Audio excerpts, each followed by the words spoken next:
It is 6 a.m. and developing right now on Denver7 News. CU students have just hours to make a tough decision about their future amid the pandemic. Withdraw now and give up thousands of dollars, or wait it out and see if things get any better. We're live in Boulder with the decision. Students have just hours left to make. Plus, changing the strategy for COVID testing in the metro. If nobody's really visiting it or they're not doing the numbers they need, then yeah, shut it down. As visits to free testing sites dwindle, health officials are working to bring tests directly to your neighborhood. A bombshell new report on the eve of the first presidential debate. Totally fake news. No, actually, I paid tax. The president responds to his personal finances being put in the spotlight. And the Broncos blues continue. So is it already time to start thinking about next season? Problems for me are bigger than just this awful game. Well, they have got a chance for redemption on Thursday. The game is right here on Denver7. Thanks for starting your week with us. I'm Molly Hendrickson. And I'm Brian Sanders. Certainly felt like football season out at Mile High Stadium yesterday. We begin with meteorologist Lisa Hidalgo in her home weather center, and it is much cooler to start our week. It did. That was some great football weather. You're right. That cold front came in and it really dropped our temperatures dramatically. Right now, we're looking at some pretty good clearing skies. Had some lingering cloud cover here in town. We didn't get a lot when it came to any moisture with this system, but we did get some cooler air. And at the bus stop this morning, it's going to be pretty chilly. Our kids are walking out the door to upper 30s to low 40s. They're going to want to wear a jacket this morning if they're biking to school, a jacket, gloves, maybe even a hat, because it's going to get chilly as they're cruising down any of those hills. We should be at about 60 degrees by 3 o'clock this afternoon. So you're going to find low to mid 60s for highs. We put Denver at 64 by about 4. Low to mid 60s up across the northeastern corner of the state. It's about 10 degrees below normal. We are in for a really nice warm up starting tomorrow. We'll take a closer look at that coming up. We have some pretty big problems. I'm going to start with the RTD system issue. If you don't have the Denver7 app, put it on your phone, you get push alerts, and you can click that right now. And not only on the app, but also you would push that push alert and get the information about what's going on with RTD, because the A line, B, G, and N lines are all not operating properly. They have buses in place, and using that in place of the train here this morning. Let me take you out to the east side of town, where we've had two separate problems. We've had a westbound rollover crash closing down that transition to go southbound 225, and then a secondary crash on the eastbound side. Let me take you first to a third crash now on I-70. This one where the fire department is just now showing up, westbound I-70 at Quebec. The left and center lanes are tied up, so that's a big trouble spot. Now go over to I-70 over to Airport Pena, where we have traffic backed up from that point to that rollover crash there at I-225. And so traffic is a bit of a mess over there at that 225 I-70 interchange, unfortunately. To get around it, we're just going to use either Chambers or Airport down to Colfax, take that back over to 225, and that'll get us going south again. So big problems out to the east side. I-70 is a good spot to avoid. We are following breaking news overnight in Denver's Park Hill neighborhood. Flames and smoke were seen for miles after a home caught fire. This was under renovation at the time. This is on North Garfield near Bruce Randolph. About 50 firefighters responded to prevent the fire from spreading to 2 nearby homes.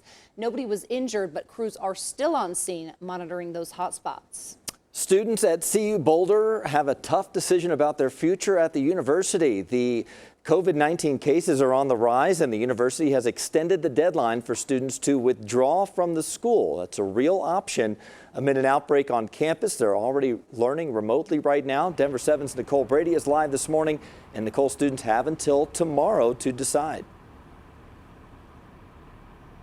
And withdrawing is not simple, Brian. Students are having to work out how this will affect financial aid, perhaps. They're dealing with on-campus housing or maybe off-campus leases right now. And the university is only offering a 60% tuition refund. And again, this decision has to be made by tomorrow. Already, CU is seeing more students withdrawing than previous years. By the last week, from the beginning of this year, nearly 570 students have withdrawn.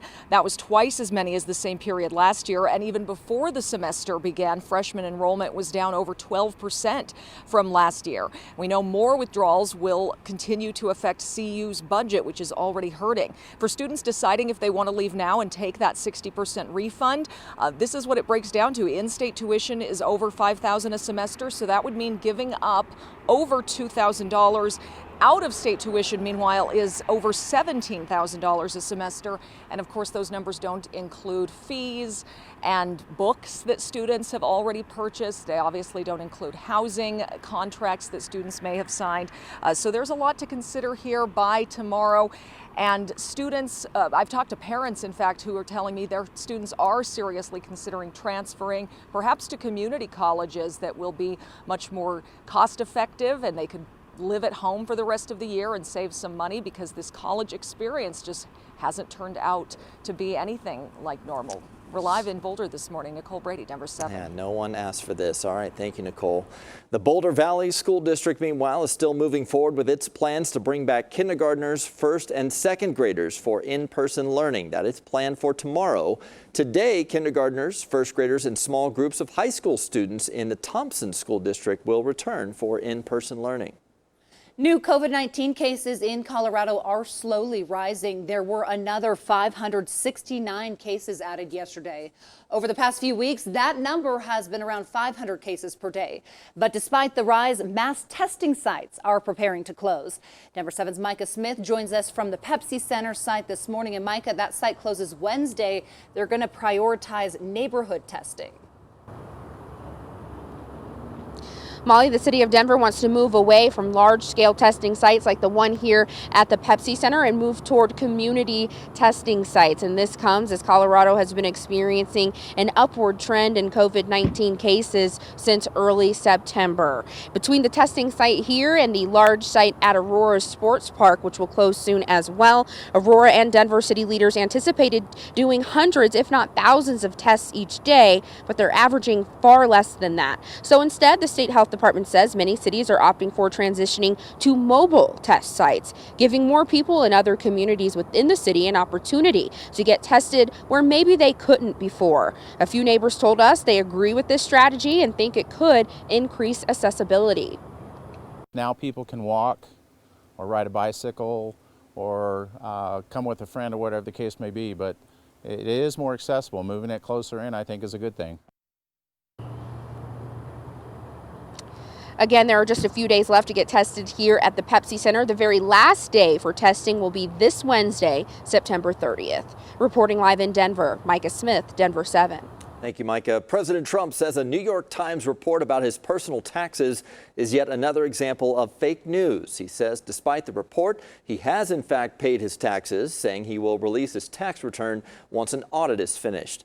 The Times report said President Trump paid just $750 in federal income taxes in both 2016 and 17, and no federal income taxes in 10 of the past 15 years because he was losing more money than he made. This report was released right before the first presidential debate tomorrow night. It will likely be a topic of discussion. President Trump and Joe Biden will debate at 7 p.m. Tuesday right here on Denver7. Fox News Sunday anchor Chris Wallace will moderate. Make sure you tune in to Denver7 News for your streaming device at 6. We'll have a special presentation called Trump versus Biden, the main event. Just search Denver7 on your Roku, Apple TV, Amazon Fire, or Android device. Confirmation hearings for the president's Supreme Court Justice nominee will start in 2 weeks. President Trump announced Judge Amy Coney Barrett as his pick over the weekend. This is to fill the spot left behind by Justice Ruth Bader Ginsburg's death. Confirmation hearings are set to begin October 12th. Those hearings are expected to last about 4 days before the Senate Judiciary Committee casts their votes. The full Senate will vote the last week of October. That's just days before the election.